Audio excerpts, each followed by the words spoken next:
Hi అండి. ఇప్పుడు మనం రాగి రొట్టెకి పిండి కలిపి పెట్టుకుందామండి. రాగి పిండి ఒక 3 కప్పులు అయితే తీసుకున్నానండి. ఒక ఎర్రగడ్డ, 2 పచ్చిమిరపకాయలు, కొద్దిగా కొత్తిమీర, 2 రెమ్మలు కరివేపాకు, వీటన్నిటిని మనము కట్ చేసి పెట్టుకుందామండి. ఇప్పుడు ఇలా కట్ చేసుకునేది ఇది మొత్తము పిండిలో కలిపేద్దామండి. ఇది ఉత్త రాగి పిండే కాదండి, జొన్నలు, సద్దలు, కొర్రలు, రాగులు అన్ని ఇంగ్రీడియంట్స్ వేసి, ఓట్స్, అవిసె గింజలు, బార్లీ ఇవంతా వేసి పౌడర్ చేపించి పెట్టుకుంటానండి నేను. ఇది రాగి మాల్ట్ తాగడానికి ఆ పౌడర్నే నేను ఇప్పుడు రొట్టెకి కానీ అదే వాడతానండి. అదే పౌడర్ అండి ఇది. దీంట్లో ఇప్పుడు మనం ఇవంతా వేసేసుకుంటామండి, సన్నగా కట్ చేసుకున్నట్టు. చూడండి, మన పిండికి సరిపడినంత అయితే ఉప్పు, నేనైతే 1/4 స్పూన్ సాల్ట్ వేసుకుంటున్నాను అండి. కాలు కానీ కాదు, మితంగా వేసుకోండి. అదే కొద్దిగా జీలకర్ర మాత్రం 1/4 స్పూన్ వేసుకుంటున్నానండి. కొద్దిగా వేసుకున్నా కానీ ఏం కాదండి, జీలకర్ర బాగా డైజెషన్ అవుతుంది. స్పూన్ అయితే నువ్వులు వేసుకోండి, బాగుంటాయండి నువ్వులు వేసుకుంటే. 1 స్పూన్ వేసుకున్నాను. ఇప్పుడు మనం దీన్ని వేడి నీళ్ళతో కలుపుకుందాం. చూడండి, హాట్ వాటరు కొద్దిగా వేసుకుంటా పిండి కలుపుకోండి. మరి ఎక్కువ అయితే పోసుకోవద్దు, మితంగా చూసుకుంటా పిండిని అనేది కలుపుకోండి.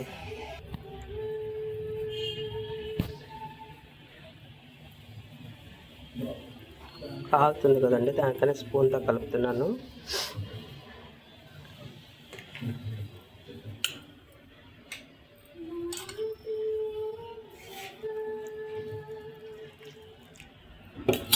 ఇది మొత్తం అనేది నీట్గా చేతితో కలిపేస్తానండి. చూడండి, పిండిని అయితే ఇలా కలుపుకోవాలండి. పిండి అయితే ఇప్పుడు రెడీ అయిపోయేసింది కదండి నీట్గా. దీన్ని మనం ఒక అరగంట సేపు అనేది కొద్దిగా సేపు నాననిద్దాము. అంతలోగా మనం ఆకుకూర, పప్పు చేసుకుందామండి. దీంట్లోకి చాలా టేస్టీగా ఉంటుందండి. ఆకుకూర పప్పు చేసుకుందామండి. ఇప్పుడు దానికి ఏమేమి కావాలి, ఎలా చేయాలో చూపిస్తాను. హాయ్ అండి, ఈరోజు మనము ఆకుకూర పప్పు నేనైతే అండి ఒక కుక్కర్ తీసుకునేసి దాంట్లోకి ఈ గంటెతో 2 గంటలు పెసరపప్పు వేసుకుంటున్నానండి. 2 గంటలు పెసరపప్పు వేసుకున్నాను. ఈ పెసరపప్పులో కండి కొద్దిగా ఒక 1/2 స్పూన్ జీలకర్ర, కొద్దిగా ధనియాలు, కొద్దిగా అయితే మెంతులు, ఇవి 3 ఐటమ్స్ తీసుకున్నాను. ఒక 4 అయితే పచ్చిమిరపకాయలు తీసుకున్నానండి. ఇలా తుంచుకుని వేసేద్దాము.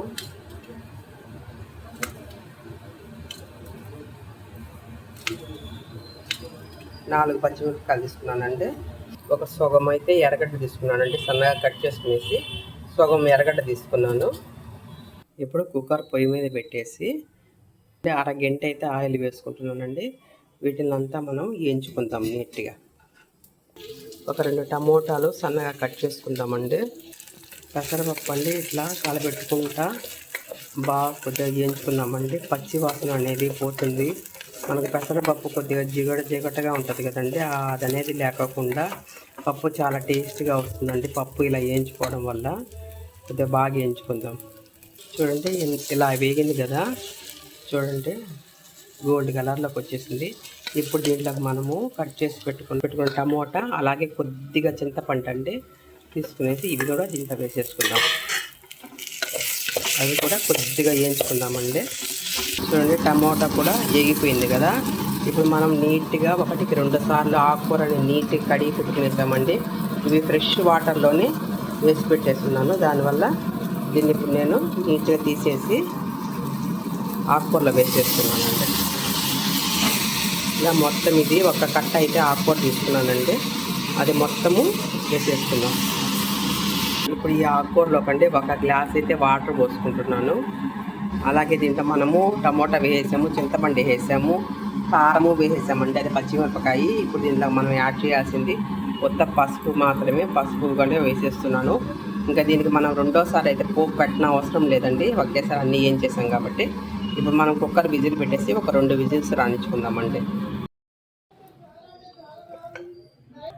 చూడండి, పప్పు అంతా మనకు బాగా ఉడికిపోయేసింది. మనం దీన్ని ఇప్పుడు మెత్తగా ఎలుపుకుందామండి. చూడండి, మనం పప్పుకి సరిపడినంత 1 స్పూన్ అయితే ఉప్పు వేస్తున్నానండి, సరిపోతుంది ఇది. మరీ పప్పు అనేది మెత్తగా ఎనపొద్దు. కొద్దిగా అయితే మనం వేడి నీళ్ళు పోసుకుంటామండి. కొద్దిగా గట్టిగా ఉంది పప్పు. చూడండి వాటర్ ఇలా మరుగుతున్నాయి కదంట. ఇప్పుడు ఆపేసి మనం ఈ వాటర్ని కొద్దిగా పప్పులో పోసుకుందామండి. కొద్దిగా చూసుకొని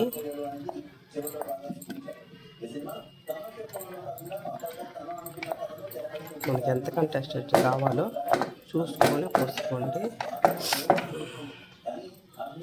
పెసరపప్పు కదా కొద్దిసేపటికి కొద్దిగా గట్టిపడుతుందండి. ఇప్పుడు దీన్ని మళ్ళీ కుక్కరు పొయ్యి మీద పెట్టేసుకునేసి కొద్దిసేపు అయితే పప్పుని మళ్ళీ కొద్దిసేపు ఉడకనిద్దామండి. కొద్దిగా కొత్త ఉడికితే చాలు. చూడండి పప్పు అయితే ఇలా ఉడుకుతుంది కదా. ఇప్పుడు మనం స్టవ్ ఆపేసుకునేసి పప్పుని సర్వింగ్ బౌల్లో తీసేసుకుందాం. చూడండి ఎంతో టేస్టీగా ఉండే పప్పు అయితే రెడీ అయిపోయిందండి. మనం ఇప్పుడు చపాతీ ఒక కర్చీఫ్ తీసుకోండి. ఆ కర్చీఫ్ను చెమ్మ చేసుకునేసి దాని మీద కొద్దిగా నీళ్ళు అయితే చల్లుకోండి కొద్దిగా చెమ్మ మీద. ఇప్పుడు మనం కలిపి పెట్టుకున్నాం కదండి పిండి. ఆ పిండిని మీడియం సైజు ఇంత ముద్ద వరకు తీసుకునేసి మళ్ళీ పిండి పైన మూత పెట్టేసేయండి. ఎండిపోతుంది. మనం చేతికి కొద్దిగా చెమ్మ చేసుకుంటూ ఇలా పల్చగా తట్టుకుందామండి.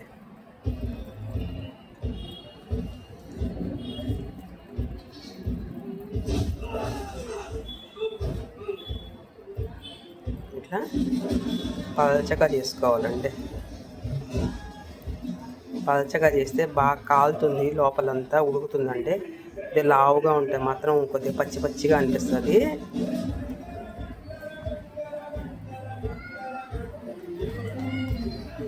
చూడు ఇలాగా మొత్తం నీట్గా తట్టుకునేసాం కదండి.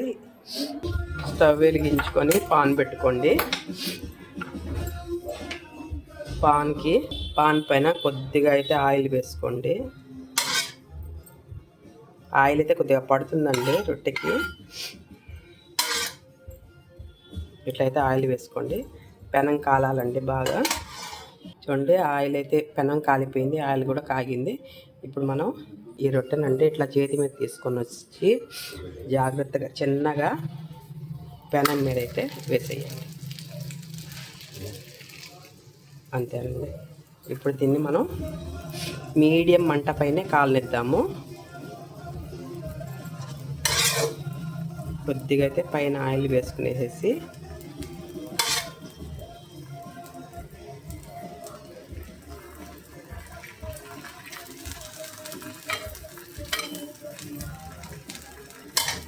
మంట స్లో చేసుకుందాం. మీడియం మంట పైన కాల్చుకుందామండి. అలాగే మనం ఇంకొకటి కూడా రెడీ చేసి పెట్టుకుందాం. చూడండి ఇది సెకండ్ టిప్కి టర్న్ చేసుకుంటామండి. కొద్దిగా నిదానంగా తిప్పుకోండి, లేదంటే స్పీడ్గా వేసామంటే ఆయిల్ పైన పడుతుందండి. జాగ్రత్త. దీన్ని మనం బాగా నీట్గా కాలనిద్దామండి. మళ్ళీ దాన్ని ఇలా తిప్పి చూద్దామండి. మీడియం మంట పైనే ఎక్కువ టైం అయినా కానీ పర్వాలేదండి. మీడియం మంట పైనే కాల్చండి. హైలో పెట్టామంటే స్పీడ్గా కాలిపోతుంది, పచ్చిగానే ఉంటుందండి, బాగుంటుంది టేస్ట్. చాలా వరకు మీడియం మంట పైనే కాల్చండి. చూడండి ఇలా రెండు సైడ్లకి తిప్పుకుంటూ మినిమం ఇలా కాలేంత వరకు ఉంచుకోండి. ఇదైతే రెడీ అయిపోయిందంటే మనం దీన్ని ఇప్పుడు తీసేసుకుందాం. అలాగే మనం ఇంకొకటి రెడీ చేసుకున్నాం కదా, దాన్ని కూడా పెనం మీద కొద్దిగా ఆయిల్ వేసి దాన్ని కూడా వేసుకుందామండి.